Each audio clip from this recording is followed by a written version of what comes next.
Long live the clan. I woke up and I saw this disturbing footage where kuna watu wengi mazao wamechelewa kufika shule madem na wamefungiwa nje. And I'm sitting here I'm wondering, some teachers must it's like you're cut from the fabric of the devil's guilt, because kuna mapano zingine mnafanya zi make sense. Case and point, kama watu wengi mazao wanatoka mbali, okay? Na kama nimechelewa is bana, it's like a 2-day journey to where I am, okay? Number 2, even though I'm actually on time, alafu natural calamities kama accident ama gari haribike za nichelewesha nidu, okay? Also ukinifungia nje, where do you expect me to go? It's exactly 9:30 in the PM, okay? Aya, tuingie ndani ya shule mazee. Bana unanyuka mtu wenyewe hadi huko matayo zinageuka red na kani kama amefanywa violence, okay? How does that make sense? Huko hapo bana umepea msee pano inafika hadi prep time, alafu unaingia daro na muuliza mbona hakuwa daro prep. Nataka nipasuke msamba, are you retarded, okay? Next to there, in the part of the punishment unaniambia nipige magoti 11 hours na unaninyima lunch at I need to understand what? How is starvation and getting the point home together? Huko hapo bana umeninyoa nywele. Are you trying to discipline me or try to traumatize me psychologically? Vitu zingine ni ufala mnafaa kubadilika. Kama utaki kuwa mwalimu unasema. And then this is the thing about school. School is the only business that I've seen where they actually beat their clients. Yani mimi nakuja hapo nalipa school fees yangu, unanicharaza narudi nyumbani na D+. Teachers, either you come correct and start acting like human beings, ama muishie bana ni nini. Online learning ina work and I'm telling you the only way I'll be late for online school ni kama sina data. Na pia hiyo serikali msema kuna online school ikeni do ya data. Allah. Ujue Kenyans hawapendi ujinga. Unachukulia principal wa sentence mwenye alifanya mademo alale kwa baridi juu alikuja late. Sasa yeye na Gashagwa ni twins.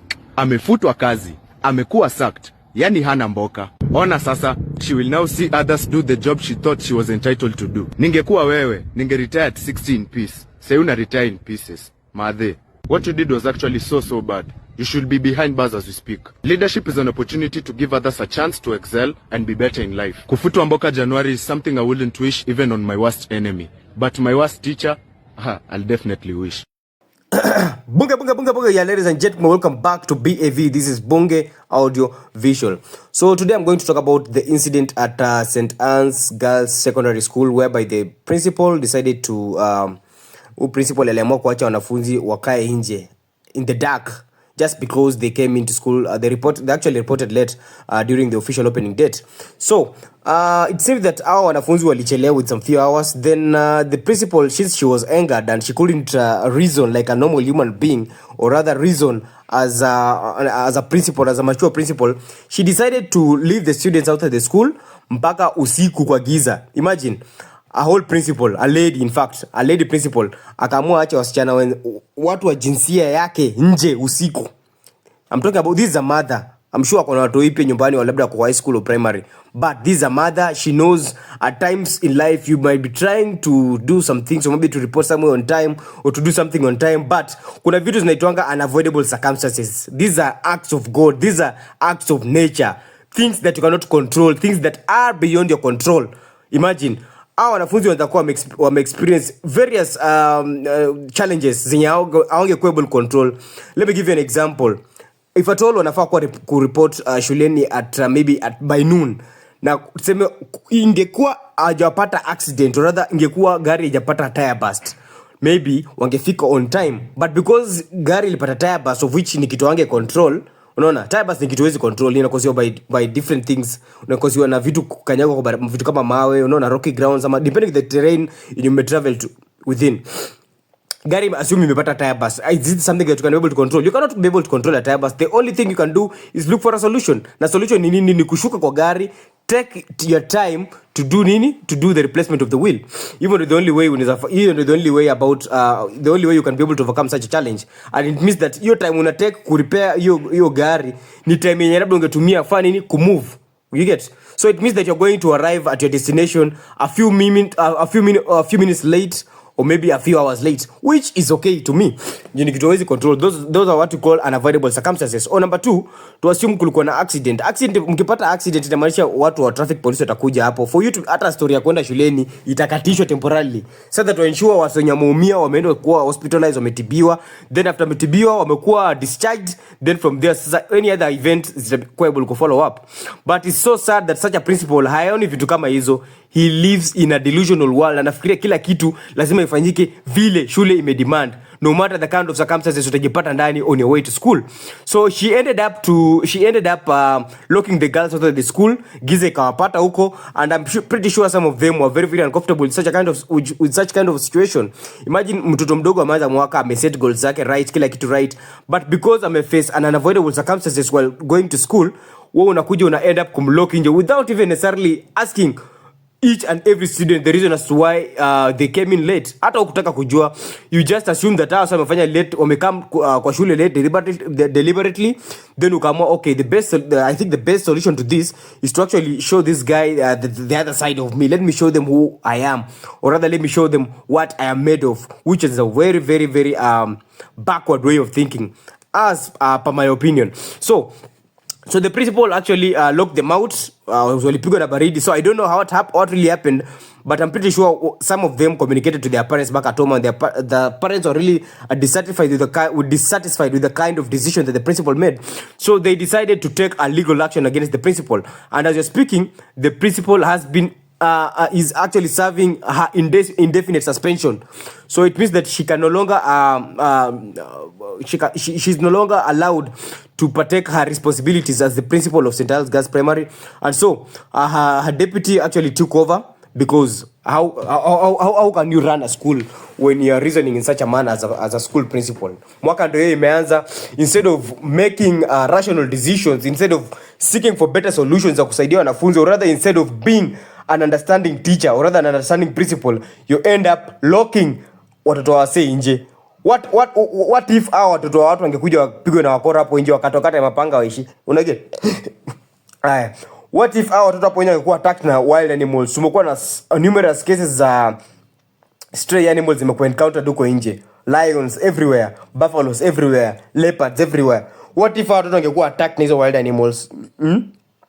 Ungefanya nini about it? What could you have done about it? Unafikiri hata kuna mzazi angetaka kusikia ati uliacha mtoto wake uliamua kumlock nje ya shule just because alichelewa, then a few moments later, or rather a few days later, unakuja kusikia mtoto wake aliumwa na simba, au aliumwa na leopard, au alikuwa attack na buffalo? You think mzazi atataka kusikia hizo excuses zako? Akuja amwe sasa basi ni feast ama ni kukuja late, alikuwa amekuja late. Mnataka na compensate nini? If it's a certain amount you want, ndio hii. Even though najua hakuna vile anaweza compensate do. Ana compensate do as who? Why? Where? How? You get? So if at all watoto wangekuwa attacked, ama life ya watoto ingekuwa at stake just because of the kind of decision we make as a school principal, how are you sure our wangekuelewa, or rather wangeelewa the kind of decision we make as a principal just because watoto wao walichelewa? How are you sure wazazi wao watu wangeelewa? Atueni wendo mwalimu wao make decision as the head of the school, wabaki nje. Na sasa hiyo mtoto ameumwa na simba mahali, ako na fresh wound. Mama mtoto amekuwa attacked na panga mahali, ako na very deeply cut wounds kwa mwili yake. Unafikiria wazazi wanataka kusikia kitu kama hiyo? They'll take legal action, and even some of them hawatakuwa na hiyo time ya kuongea na wewe. They'll have to react in the most in the most uncivilized way, just because of the way people make your decision. You make your decision out of anger. So it means the same parents out uliacha nje, they're also going to reason the same way you reason under such kind of pressure, because wewe unaonyesha wase totally you cannot be able to run a school under such kind of under such situations. In my opinion, I repeat, in my opinion, mimi kitu najua ni the real character of a human being inakuanga revealed under circumstances, under circumstances of extreme pressure. Hapo ndo the real character of a person inajireveal, whether a man or a woman. Hapo ndo unaanga the true character of a person. So just a simple thing, vitu tu ndogo ya watu kuchelewa. Hata wewe najua at some point in life wewe unachelewa kwa attend meetings, or at some point in life umewahi chelewa kwenda mahali fulani, even going to church. Africans who are to keep time, that is part of us. And see, okay, I'm not using that as an excuse, but najuanga Africans, that is part of us. Not just Africans, human beings, that is part of us. Sometimes we make mistakes. Each and everyone has got his own flaws, but that doesn't give you a reason, or rather give you that doesn't empower you to make such kind of decisions as a whole principle kwa sentence. How do you lock out the students just because wamechelewa kufika kwa shuleni? Ni nini hiyo ilikuwa agent yenye wanafaa kufanya hiyo day one? Ni nini hiyo ilikuwa agent? Ni nini hiyo ilikuwa wanafaa kufanya agently? Ulikuwa unadai yani mapema haraka yani aje? Kwani ulikuwa unataka wakuja haraka sana aje kufanya walikuwa wanakuja kufanya nini hiyo ya maana sasa hiyo kama sasa wa lockout. Na ifatoni ingekuwa agent ungekuwa hata wakifika kwa gate nawaambia ingieni mmechelewa. It's time you need to settle down. You need to settle down to fikiria story ya kesho. Sila basi inafaa mwanze kusoma kesho. But mtoto anafika shuleni late and you lock her outside the school? That is very, very bad. I'm so disappointed. And this message goes to all the kind of principals wenye kuna the same behavior. Wale mko na ile ego, mtaka kupigwa ego massage ndio mfanye vitu the right way. We are coming for you, and I'm telling you, we are coming for you. We are not going to debate about this. Right now Kenyans are angry. Everyone is stressed. Kila mtu anafikiria vile atatoa do ya kulipia mtoto wake school fees. Ajui atatoa wapi. Some of us are paying for over three students, over 3 children, over 5 children school fees. Mjuma hiyo pesa inatoka, and yet you are here mnafungia watoto wetu nje ya shule just because hatujalipa, just because wamekuja late. So itakuja late haifai kuwa issue zaina haifai kuwa kufikiria vile watu wanaenda kulipa fees. Number 1, make sure watoto wameingia shuleni kwanza. Number 2, make sure wamesettle. Number 3, make sure everything is in order na learning imeshaanza, learning already in progress. Then from there stories za school fees zitaanza kuja pole pole. That huko ni wiki ya 3, wiki ya 4 huko hivyo. But day 1 unalokia watoto nje ya shule alafu you expect parents to come and start laughing with you. Ati aki umefungia watoto wetu nje, we are sorry nini? We are not sorry. The children experience an unavoidable circumstance. That's the reason as to why walishindwa kufika shuleni on time. What you need to do as a school principal, you need to waulize nini ilifanya ukachelewa, what happened. Kulikuwa na issue kwa barabara, or did you just do it deliberately? Listen to them first before you make that kind of decision, that kind of evil decision unataka ku make as a parent, because you are a mom just like other moms out there. Unafaa uko unataka kujua the kind of experience au wanafunzi wamekuwa nayo while on their way to school. Maybe walishikwa na mabandits kwa barabara, maybe walipata accident, maybe dereva aligonga msee ilibidi sawa amesimamishwa ndo wa solve case ndio waendelee kumove. How sure are you hasa wamechelewa deliberately? How sure are you? So what I can say is that for me I'll simply say that was a very very immature way of handling such a situation, because I never expected such a person to handle such a situation in that way. No. I'm pretty sure when Madam Ako in her 50s or rather late 40s, by the look of things, she seems to have been around for quite some time. And with the kind of experience in Yamukwa life, I don't think that is the way to handle such a situation as a grown-ass woman. I don't really think that is the way she would have handled that situation. But because aliamua kuifanya hivyo, because she made that kind of choice, let her pay the ultimate price, because we cannot be talking about this thing again and again. Kila time tunataka kuja correct, kila time tukufunze, wewe ni mtu mkubwa umekaa over 50 years, how? So you pay the ultimate price, and kama umefutwa hiyo bahati mbaya, let that be a lesson, because isipokuwa lesson watu wengine wataendelea kuchukulia vitu kama hizi lightly. So we kaa home, ujipange.